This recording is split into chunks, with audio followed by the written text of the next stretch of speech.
katika sababu ya Allah kukufungulia riziki. Na jambo hili mimi nafikiri wa Burundi wako sawa.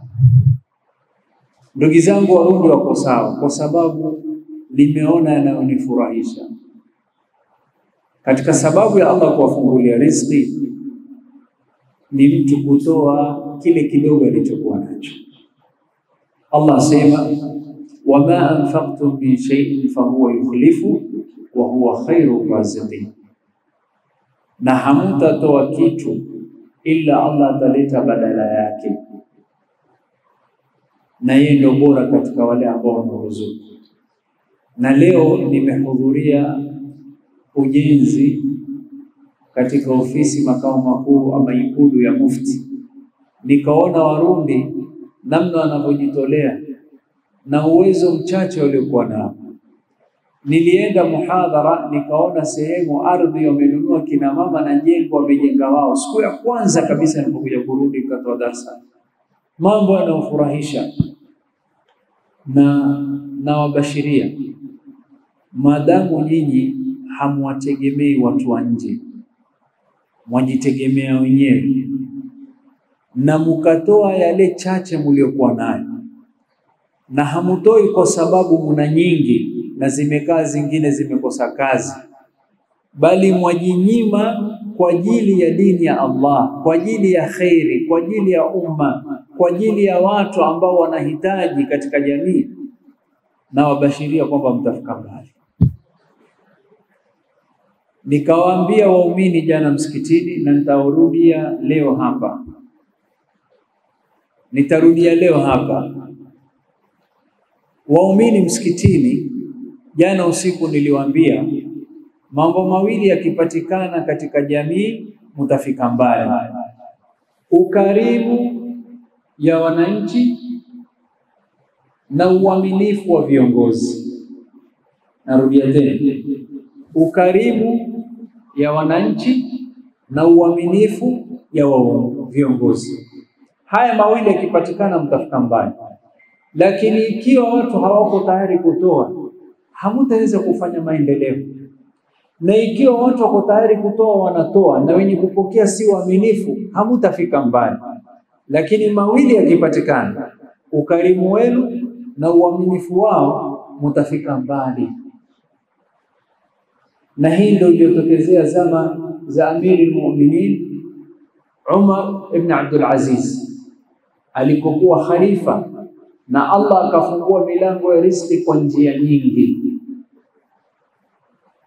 Allah alipofungua riziki kwa milango ya njia nyingi, usawa ukapatikana, na kwamba riziki ikawa kila mmoja yotoa kisawasawa, na uaminifu ukawa umepatikana kiasi cha kuwa watu wanatoa zaka, hakuna mtu akupokea zaka. Yote haya yamepatikana kwa heri hizo. Kwa hivyo nyinyi kujitolea na kujinyima kwa ajili ya mwingine ni sababu ya Allah kukufungulia milango zaidi. Wama anfaqtum min shay'in fahuwa yukhlifu wa huwa khairur raziqin. Nitaeleza sababu ya 10. Na hii niliomba dua katika sababu ya Allah kukufungulia milango ya riziki ni wewe kwenda haji ama kwenda umrah. Ar-Rasul sallallahu alayhi wasallam asema tabi'u baina al-hajj wal-umrah فإنهما ينفيان الفقر والذنوب كما ينفي الكير خبث الحديد. Asema Bwana Mtume Muhammad sallallahu alaihi wasallam, fuatilizeni, fanyeni haji na umra. Kwa hakika hizi ibada mbili, haji na umra, yanakuwa ni yenye kuondosha ufakiri na madhambi. Jamani, nauliza, ikiwa duniani umeondoshia ufakiri na kesho akhira umefutia madhambi, kuna lipi zaidi wataka? Hakuna. Hasa hapa duniani ufakiri wakuwa ni yenye kuondosha ufakiri na madhambi wafutiwa, ni katika sababu ya wewe kufanikiwa duniani na akhira. Ulama wakasema mtu kwenda kutekeleza ibada ya hija asione kwamba ametumia gharama nyingi, ni mara moja kwa umri, mara moja kwa umri. nenda ukatekeleza ibada hii kama Allah amekupa uwezo. Waweza kufanya umra, nenda katekeleza ibada ya umra kama Allah amekupa uwezo. Kwa hakika inakuwa sababu ya wewe Allah kukuweka mbali na ufakiri, na ulama wakasema hii ni sababu ya Allah kukufungulia riziki zaidi. Ufakiri ikiwa umewekwa kando, kumaanisha Allah amekufungulia nini?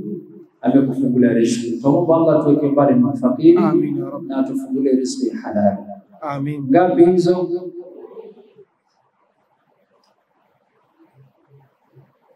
Wakati uruhusu, lakini naomba niongeze 2 zingine ziwe 12, sio?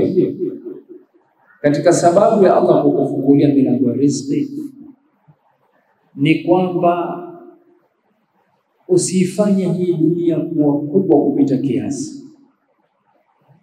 Kuna watu wameadhimisha na kuitukuza dunia, yuko tayari kufanya lolote kwa ajili ya dunia, lakini yule ambaye hamu yake ni dunia basi hafiki mbali. Lakini yule ambaye hamu yake ni akhira na kumridhisha Allah, riziki inakuwa ni sahali. Yule ambaye anapupa hajali akhira, yajali dunia, hafiki mbali. Yule ambaye hamu yake kubwa ni akhira, dunia, riziki inakuwa sahali. Maneno Bwana Mtume sallallahu alaihi wasallam asema, man kanat ad-dunya hamma farraqa Allahu alayhi amrah waja'ala faqrahu bayna 'aynayhi walam yatihi min ad-dunya illa ma kutiba lahu. Yule ambaye hamu yake kubwa ni dunia, ni senti, ni cheo, ni shilingi, ni umaarufu, ni umashuhuri, hamu yake yote ni dunia, na hajali kama atapata kwa halali ama kwa haramu, hajali kama hii dunia naitafuta itadhuru dini yake, hajali kama hii dunia naitafuta itadhuru akhira yake, hajali hii dunia kama itadhuru hata pia dunia yake. Yeye bora apate hamu yake.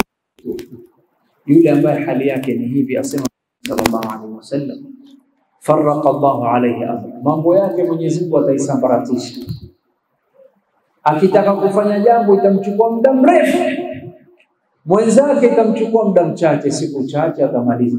Yeye atashangaa, mbona mambo yangu haiendi haraka? Mwenzangu alianza jana ashamaliza, mimi wiki 2 bado sijamaliziwa. Kwa nini? Sababu ya Allah kuisambaratisha mambo yake ni kwamba huyu hamu yake kubwa ni dunia. Watukufu wawili. Kisha natija ya pili, waja'ala faqrahu baina 'ainayhi, na Allah atajalia ufakiri mbele yake, mbele ya macho yake. Kisha jambo la tatu asema Rasul sallallahu alaihi wasallam, na pupa aliyekuwa naye yote hapati dunia isipokuwa kile alichoandikiwa. Kila kitu imepangwa, sio? Naende juu na chini, hapitishe vile Allah alivyomwandikia. Sababu ya mwisho ambaye Allah subhanahu wa ta'ala amejalia ni sababu ya Allah kukufungulia riziki ni kwamba wewe mchangamfu na asubuhi urauke. Katika sababu ya Allah kukufungulia riziki huwa wafasiri kwamba kurauka ni kuamka asubuhi mapema. Naam, ndio hivyo kurauka na asubuhi. Lakini wale ambao wanaorudi kulala baada ya kuswali alfajiri au baada ya mchana, hawa hawafiki mbali na wanakosa khairi kubwa. Wanakosa khairi kubwa. Ikiwa hamna budi utakulala umechoka, kabla dhuhur lala kidogo, ama baada dhuhur lala kidogo, hata kama ni nusu saa. Lakini walala asubuhi mzima, wapitwa kwa maneno ya Bwana Mtume Muhammad sallallahu alaihi wasallam, bali wakosa dua aliombea Mtume umma wake. Na sisi kama Waislamu Ahlus Sunna wal Jamaa tunaamini kwamba dua za Mtume Muhammad sallallahu alaihi wasallam zinapita na zinakubalika. Na dua aliyotuombea sisi kama umma wake, Allahumma barik li ummati fi bukuriha, ewe Mola wabarikie umma wangu asubuhi, mambo anayofanya asubuhi wabarikie. Ndio maana kazi ambayo waweza kufanya katika asubuhi huwezi kufanya jioni wala huwezi kufanya usiku. Hii ni kazi ambayo, jukumu ambalo ama mambo ambayo unataka kuyatimiza, ukiyafanya asubuhi, ukisema utakuwa ukifanya usiku itachukua siku 2 siku 3. Ukisema utafanya baada dhuhuri itachukua muda mrefu. Kwa nini? Kwa baraka za dua za Mtume sallallahu alaihi wasallam. Ndio mmoja katika sahabi mmoja, Allah alimfungulia biashara yake akafika mbali. Na alikuwa na tabia baada al-fajr harudi kulala. Awatuma wafanyikazi wake, nendeni pelekeni bidhaa sehemu fulani, pelekeni sehemu fulani, pelekeni sehemu fulani. Baadaye akauliza, mbona warausha watu wewe? Asema, nilimsikia Mtume Muhammad sallallahu alaihi wasallam akituombea dua sisi umma wake kwa wale wanaofanya mambo yao asubuhi. Allahumma barik li ummati fi bukuriha, Mola wabarikie umma wangu asubuhi, bida za asubuhi. Sasa mimi nikitaka kufanya jambo naanza asubuhi. Allah akamfungulia sahabi, alikuwa kutoka kabila ya Dausi, Allah akamfungulia mpaka imani ikawa ni nyingi, hajui aweke wapi. Ndipo ulama wakasema, anayetaka kufunguliwa milango ya riziki basi na yeye afanye bidii, arauke na asiwe ni mwenye kurudi kulala baada ya asubuhi.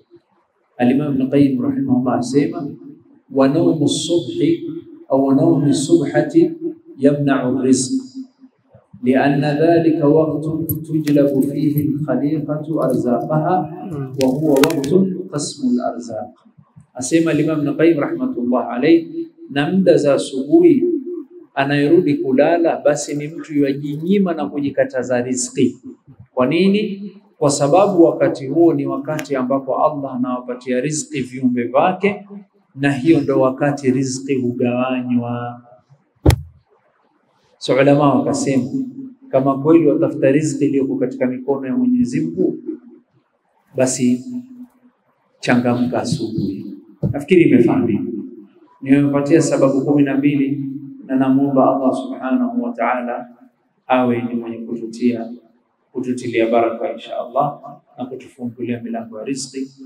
Wa akhiru da'wana alhamdulillah.